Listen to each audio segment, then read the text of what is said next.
আসসালামু আলাইকুম রহমতুল্লাহ।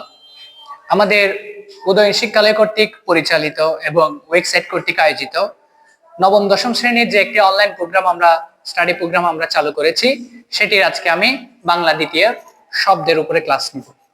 শব্দ, গত ক্লাসটি আমার ছিল বাক্য নিয়ে, অর্থাৎ বাংলা ব্যাকরণের 4টি টপিক আমি আলাদা করেছি: ধ্বনি, বর্ণ, শব্দ, বাক্য।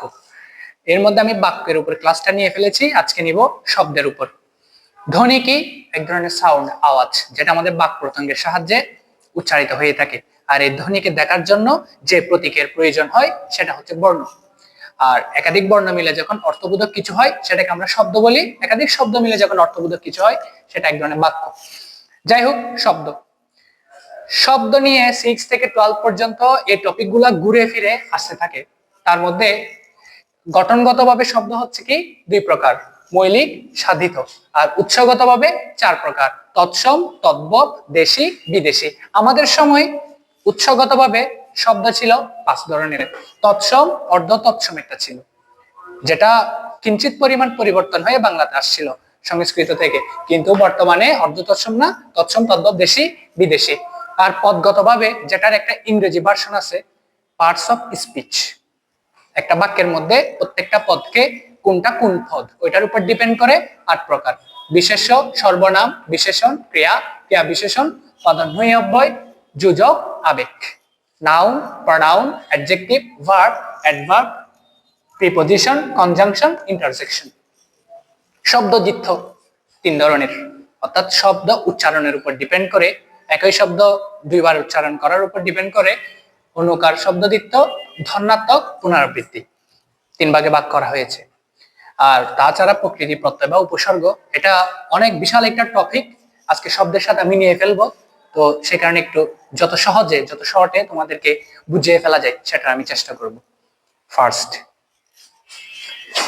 শব্দ গঠনগতভাবে 2 ধরনের: মৌলিক শব্দ, সাধিত শব্দ।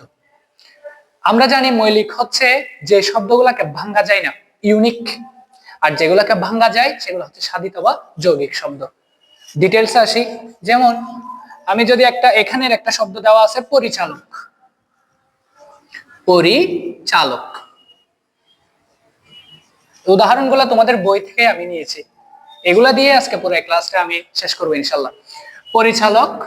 পরিচালক শব্দটাকে যদি আমরা ভাঙি, তাহলে এক পাশে পরি পাবো, আরেক পাশে চালক।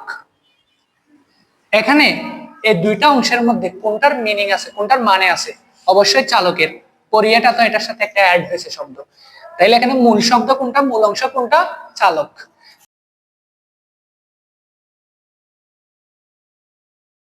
মূল শব্দের আগে কিছু বসলে ইংরেজিতে এটাকে আমরা কি বলি? প্রিফিক্স। এটার বাংলা ভার্সন হচ্ছে উপসর্গ। আর মূল শব্দের পরে যদি কিছু বসতো সেটা হবে কি? সাফিক্স, অর্থাৎ প্রত্যয়। যেমন আমি যদি বলি খেলনা, খেলনা একটা শব্দ, খেলনা। খেলনা শব্দটাকে যদি আমরা ভাঙি, তাহলে কি পাচ্ছি? খেল প্লাস অনা, ঠিক আছে? অর্থাৎ খেলো প্লাস কি? অনা। এই যে একটা মূল শব্দের পরে বসছে, তাহলে মূল শব্দের পরে বসলে কি হবে? প্রত্যয়। এটার উপর ডিপেন্ড করে প্রকৃতি 2 ধরনের, প্রত্যয় 2 ধরনের। প্রকৃতি 2 ধরনের কি কি? একটা হচ্ছে নাম প্রকৃতি বা শব্দ প্রকৃতি বা শব্দমূল, আর আরেকটা হচ্ছে ক্রিয়া প্রকৃতি, বা এটার আরেকটা নাম হচ্ছে কি? ধাতু। সেগুলা কি? ওই আমরা যে শব্দগুলোকে ভাঙছি, ভাঙ্গা অংশগুলা যদি নাউন হয়, অর্থাৎ নাম হয়, শব্দ হয়, তাহলে এটা হবে কি? নাম প্রকৃতি। আর সেটা যদি কাজ হয়, তাহলে সেটা হবে কি? ক্রিয়া প্রকৃতি। আমি বুঝাই। এখানে একটা শব্দ দেওয়া আছে কি? পড়া। পড়া, পড়া শব্দকে যদি ভাঙি তাহলে কি পাই? পড়ো প্লাস আ। তাহলে এখানে পড়ো, পড়া এটা একটা কাজ না? তাহলে কাজ হলে মূল শব্দটা এখানে কাজ না, এটা তো হচ্ছে প্রত্যয়। মূল শব্দের সাথে পিছনে বসছে, তার মানে এটা কি হবে? প্রত্যয়। এটাতে একটু পরে আসতেছি, কিন্তু মূল শব্দটা কি? প্রকৃতি। আর প্রকৃতি কয় ধরনের? 2 ধরনের: নাম প্রকৃতি, ক্রিয়া প্রকৃতি বা ধাতু। তাহলে পড়াটা কি কাজ নাকি কারো নাম বা কোনো শব্দ? এটা একটা কাজ। তাহলে পড়ো এটা যেহেতু কাজ, কাজ হলে এটাকে আমরা কি বলবো? ক্রিয়া প্রকৃতি। ওকে, তোমরা বইয়ে এই ধরনের একটা চিহ্ন দেখতে পাবা, রুট বাংলায় আমরা যেটা বলি। তাহলে যাই হোক, এ পড়া, পড়ো, এটা কাজ, যেহেতু এটা ক্রিয়া প্রকৃতি। আর এটা যদি কোনো নাম হতো, যদি কোনো কি হতো, নাম হতো, তাহলে এটাকে আমরা কি বলতাম? এই নাম প্রকৃতি। ঠিক আছে, তাইলে এবার আসো, এই প্রত্যয়, প্রত্যয় দুই ধরনের। একটা হচ্ছে তদ্ধিত প্রত্যয়, তদ্ধিত প্রত্যয়, আরেকটা হচ্ছে কৃত প্রত্যয়।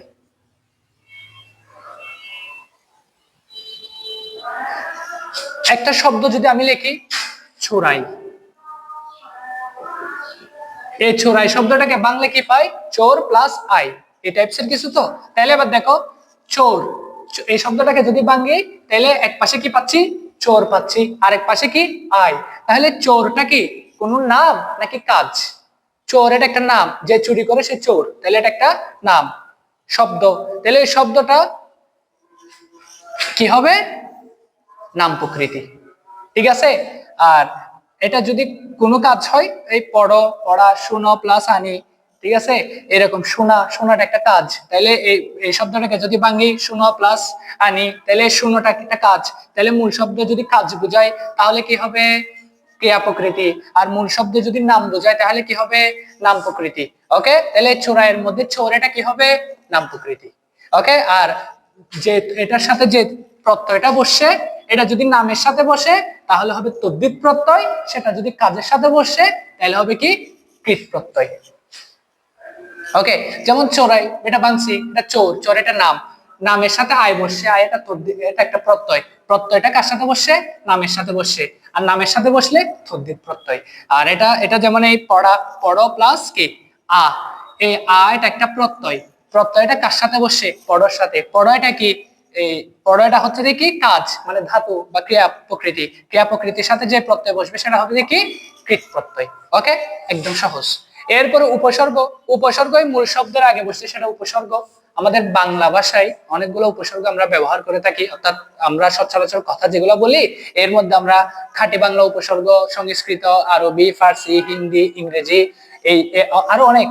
তাহলে এগুলো আমরা যদি মনে রাখার জন্য বলি, তোমাদের বই একটা লিস্ট আছে, নয়তো আমি একটা স্ক্রিনে দিয়ে দিচ্ছি। সেটা হচ্ছে খাঁটি বাংলা উপসর্গ কয়টি? 21টি। খাঁটি বাংলার আরেক নাম হচ্ছে কি? তদ্ভব। আর সংস্কৃত উপসর্গ হচ্ছে 20টি। সংস্কৃতের আরেক নাম হচ্ছে কি? তৎসম। ওকে, তৎসম বা সংস্কৃত, তদ্ভব বা খাঁটি বাংলা, মনে রাখবা। তাহলে সংস্কৃত উপসর্গ কয়টি? 20টি।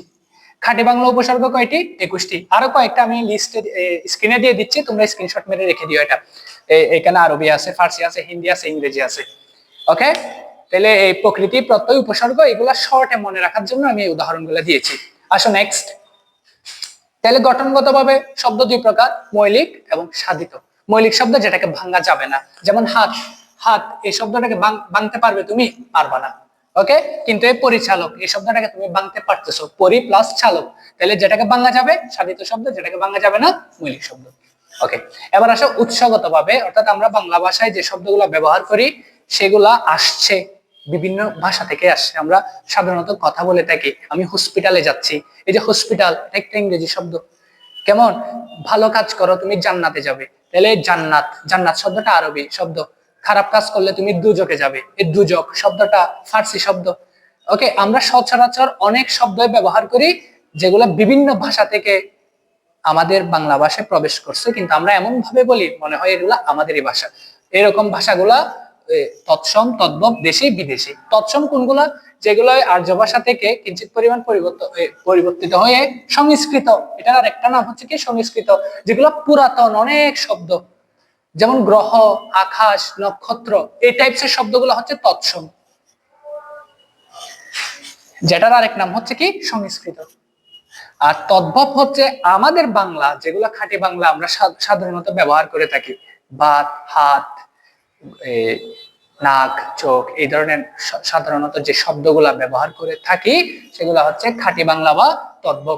আমি এগুলা তোমাদেরকে লিস্ট আকারে এখানে দিয়ে দিচ্ছি স্ক্রিনে। আমি কিন্তু ফার্সি এবং এই পর্তুগিজও কিছু ভাষা আছে, এগুলারও একটা একটা তোমাদেরকে একটা কবিতা আকারে, একটা বাক্য আকারে আমি দিয়ে দিচ্ছি এখানে। এই যে তৎসম, তদ্ভব, দেশি শব্দ কোনগুলা? আমাদের আঞ্চলিক অঞ্চলে, বিভিন্ন অঞ্চলে পুরোনো আমলের যে শব্দগুলা, কোল, ঢেকে, ডাব, হ্যাঁ, এই ধরনের শব্দগুলা, এগুলা হচ্ছে কি দেশি শব্দ, দেশি আমাদের নিজস্ব পুরাতন অঞ্চলের শব্দগুলা। এগুলা তোমরা উদাহরণগুলো দেখলে তোমরা বুঝে যাবা। আর বিদেশি মানে হচ্ছে এই তিনটা বাদে বাকি সবগুলা বিদেশি, যেমন পর্তুগিজ, ফার্সি, উর্দু, হিন্দি, উলন্দাজ, এই সবগুলা হচ্ছে কি বিদেশি শব্দ। এই তিনটা বাদে বাকি যা শব্দ বিদেশি শব্দ। ওকে, আরবি এবং ফার্সি এই শব্দগুলো একটু খেয়াল করবা, কারণ আরবি এবং ফার্সি শব্দগুলো অনেকটাই সেম সেম লাগে। যেমন আমি যদি বলি বেহেশত, লাগতেছে এটা একটা আরবি শব্দ, কিন্তু এটা ফার্সি। বেহেশতের আরবি ভার্সন হচ্ছে কি জান্নাত। দুজক, এটা হচ্ছে ফার্সি, এটার আরবি ভার্সন হচ্ছে কি জাহান্নাম। আচ্ছা, এটার তোমাদের একটা বইয়ে পৃষ্ঠা আছে, ওইখানেও কিন্তু এগুলো সবগুলা পর্তুগিজ, ওলন্দাজ, পর্তুগিজ মানে পর্তুগালের ভাষা, ওলন্দাজ মানে নেদারল্যান্ডের ভাষা, তারপর ফার্সি মানে বর্তমান ইরাক ইরানের ভাষা, আর ফরাসি মানে হচ্ছে ফ্রান্সের ভাষা, এমবাপ্পে ফুটবল খেলে ওদের, আর পর্তুগিজ ক্রিস্টিয়ানো রোনালদো তো ছিল। তাহলে এই বিভিন্ন দেশের বিভিন্ন ব্যবসায়ীরা বিভিন্ন সময় বিভিন্ন কারণে আমরা গিয়েছি বা আমরা আসছি, গণমাধ্যম, মিডিয়া, এগুলোর মাধ্যমে ভাষাটা এখন ওয়ার্ল্ড ওয়াইড হয়ে গিয়েছে। এক এক দেশের ভাষা এক এক দেশের মানুষরা, ওরা নিজেরাও জানে না যে প্রতিনিয়ত ব্যবহার করে থাকে। গেল। এরপর পদগতভাবে, এটা আমরা ছোটবেলা থেকে পড়ে আসতেছি, এটা আলাদাভাবে পড়ানো লাগবে কিনা আমি জানি না, সেটা হচ্ছে ওই পার্টস অফ স্পিচ। একটা বাক্যের মধ্যে, যেমন একটা শব্দ যদি আমি বলি আমার, সরিয়া মকারমা র, আমার, এটা একটা শব্দ। শব্দ যখন বাক্যে বসে তখন এদেরকে আমরা পদ বলি। আমার ভাই রহিম। দেখো এখানে তিনটা শব্দ মিলে একটা অর্থবোধক বাক্য হয়েছে। তাহলে এখানে আমার এটা একটা শব্দ, ভাই এটা একটা শব্দ, রহিম এটা একটা শব্দ, কিন্তু এরা যখন বাক্যে বসছে তখন এদেরকে আমরা পদ বলবো। আর এই পদগুলা 8 ধরনের হয়ে থাকে। হয় এটা বিশেষ্য হবে, মানে কোনো কিছুর নাম হবে, নয়তো এটা সর্বনাম হবে, অর্থাৎ নাউনের পরিবর্তে যা ব্যবহার হয় তাই সর্বনাম, অথবা এটা বিশেষণ হবে, কারো দোষ গুণ অবস্থা বোঝাবে, অথবা এটা ক্রিয়া হবে, মানে কোনো কাজ হইতে পারে, নয়তো এটা ক্রিয়া বিশেষণ হবে, অর্থাৎ এটা ক্রিয়াকে বিশেষায়িত করতে পারে, অবস্থাটাকে বিশেষায়িত করতে পারে, ডিফাইন করতে পারে। আর পদান্বয়ী অব্যয়, প্রিপজিশন, তোমরা তো জানো বিভক্তির একটা লিস্ট আমি দিয়ে দিচ্ছি। আর যোজক হচ্ছে কি, যেটা দুইটা শব্দের মাঝখানে বসে, এবং, কিন্তু, অথবা, তাই, এগুলা। আর আবেগ হচ্ছে যেগুলা দিয়ে আনন্দ, দুঃখ, বেদনা প্রকাশ করা হয়। তাহলে আসলে সবগুলোর একটা একটা উদাহরণ দেই।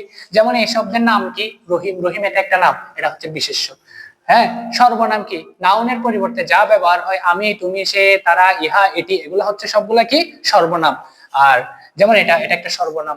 আর বিশেষণ কি, বিশেষণ হচ্ছে কারো দোষ গুণ অবস্থা বোঝানো। আমি যদি বলি আমার ভাই রহিম একজন ভালো ছেলে, তাহলে যে ভালো এটা একটা ওর অবস্থা না, একটা গুণ না, তাহলে ভালোটা হবে দেখি গুড, এটা হবে দেখি বিশেষণ।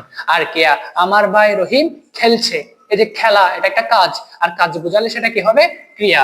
এগুলোর আবার অনেক লম্বা লম্বা উদাহরণ আছে, এগুলো আবার প্রত্যেকটার আলাদা আলাদা প্রকারভেদ আছে। ঠিক আছে, আমি মেইন থিমটা একটু তোমাদের বুঝাই দিই। আর ক্রিয়া বিশেষণ হচ্ছে যে ক্রিয়াকে বিশেষায়িত করে। আমার ভাই হাঁটছে, আমি যদি বলি আমার ভাই ধীরে ধীরে হাঁটছে, ওই যে হাঁটাটাকে, ক্রিয়াটাকে আমি বিশেষায়িত করলাম, এটা হবে দেখি ক্রিয়া বিশেষণ, ধীরে ধীরে।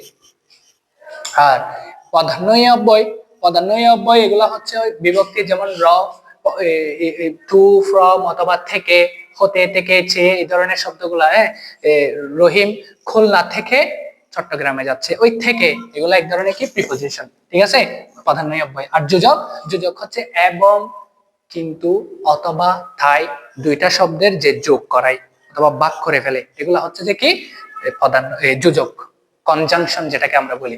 আমি যদি বলি রহিম এবং করিম স্কুলে যাই, এই এবং এটা একটা কি, এটা দুইটা অংশকে আমি কি করছি আলাদা করে ফেলছি বা যোগ করে ফেলছি, তাহলে এটা হবে দেখি যোজক, যোগ করে ফেলছি, সংযোজক।